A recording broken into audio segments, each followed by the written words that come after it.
Sveiki visi, su jumis ir vėl aš Austė iš Qubits ir sveiki atvykę į naująjį tech naujienų epizodą. Ką turim šią savaitę? Apple ir toliau bylinėjasi teismuose, dar ir kaip.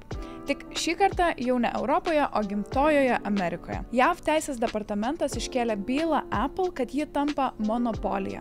Lygtais kokią naujieną atrado. Kas bent kažkiek mokėsi apie ekonomiką ar vaikystėje žaidė Monopoly, žino, kokią dalį rinkoje užima Apple. Byla nėra netikėta ir skamba kaip Europos reikalavimų dėl trečiųjų šalių programų tęsinys. Viskas sukasi apie uždarą ekosistemą. Apple atstovo Fredo Seinzo teigimu, šis teisinis ieškinys gali sugriauti tai, kas apskritai yra Apple ir kas juos išskiria iš kitų konkurentų. Ar Apple sutikus su visais reikalavimais ir pakeitus savo vidinę ekosistemą, ji vis dar bus Apple. Visas sambrūzdis kilo dėl paviešinto susirašinėjimo tarp Apple vadovų apie tai, kad atsiskaitimai visose programėlėse turėtų būti tik per Apple Pay. Dar pridėjo ir tai, kad negali naudoti visų Apple laikrodžių funkcijų su Android telefonais, pirkti Kindle knygų, žaisti mėgstamų žaidimų, atsiskaityti naudojant NFC ir taip toliau. Tai pagal viską Apple jau daugelį metų sunkino savo vartotojų ir programėlių kūrėjų bandymus išeiti iš Apple ekosistemos, vietoj to, kad bandytų juos išlaikyti, siūlydami patrauklesnes sąlygas. Per pastaruosius 14 metų Amerika padavė Apple į teismą dėl antimonopolinių taisyklių pažeidimo jau 3 kartą. Tik šį kartą ieškinio dydis toks didelis, kad lyginamas su 98 metų Microsoft byla dėl panašių priežasčių. Kadangi Microsoft turėjo būti sutriuškinta, kad Apple klestėtų, ar Apple gresia tas pats likimas? Mūsų visų puikiai žinoma Nvidia paskelbė, kad išleidžia ne naują vaizdo plokštę, o mūsų nuostabai dirbtinio intelekto humanoidą. Tai yra programinės ir kompiuterinės įrangos sistema, kuri bus skirta į žmones panašiems robotams kurti. Žinoma, su dirbtinio intelekto funkcijomis. Projektas, pavadintas garsiojo Marvel superherojaus Grooto vardu,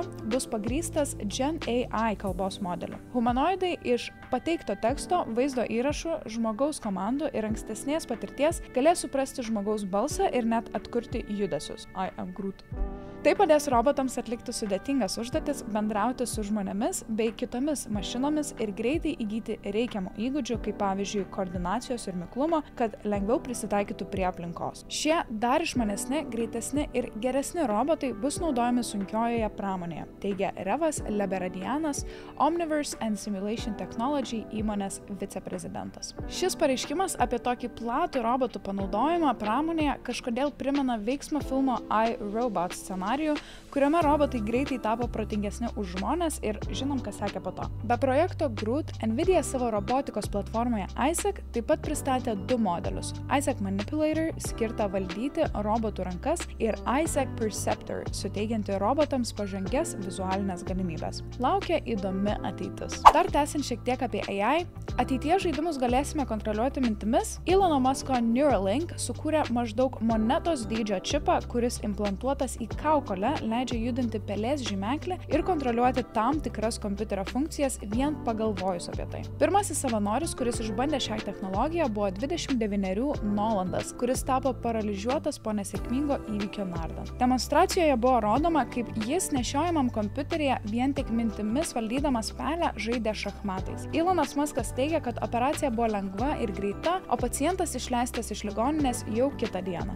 Nors ši technologija sukurta specialiai paralyžiuotams žmonėms vėl suteikti viltį save realizuoti, galbūt ją bus galima naudoti ir paprastiems mirtingiesiems, kai tingėsime ieškoti televizoriaus pulto arba rašyti klaviatūrą. Užteks tik pagalvoti. Įsivaizduokit, kaip tai pakeistų žaidimų pasaulį ir reakcijos laiką.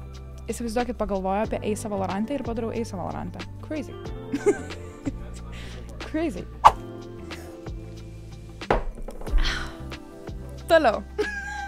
Jei pamenat, savo reelse minėjome, kad viename iš ofise esančių kompiuterių įstatėme Asus Pro Art motininę plokštę. Kadangi ši Asus linija skirta tikriems kūrėjams profesionalams, kompiuteriu naudojasi mūsų video filmuotojas ir montuotojas Gediminas. Say hi, Gediminas!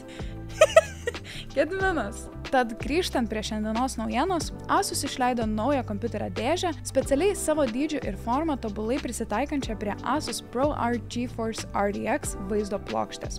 Dabar tikrai visas pasaulis galės matyti, koks aфиgenas pas jūs kompiuteris. Šiek tiek nešiojama garso kolonėlę primenanti dėžė išsiskiria ProArt linijos estetika, minimalistiniu dizainu ir spalvomis. Kaip ir tikėtina, dėžė yra matinė juoda su auksinėmis raidėmis. Kadangi Asus ProArt vaizdo plokščių serija, kurią sudaro GeForce RTX Cam 8, Cam 7, Cam Sham ir Cam 7 Ti, turi tokius pačius matmenis, tikrai bus iš ko rinktis. Ši aukščiausios klasės dėžė sukurta Ziki kainuos net apie 450 €.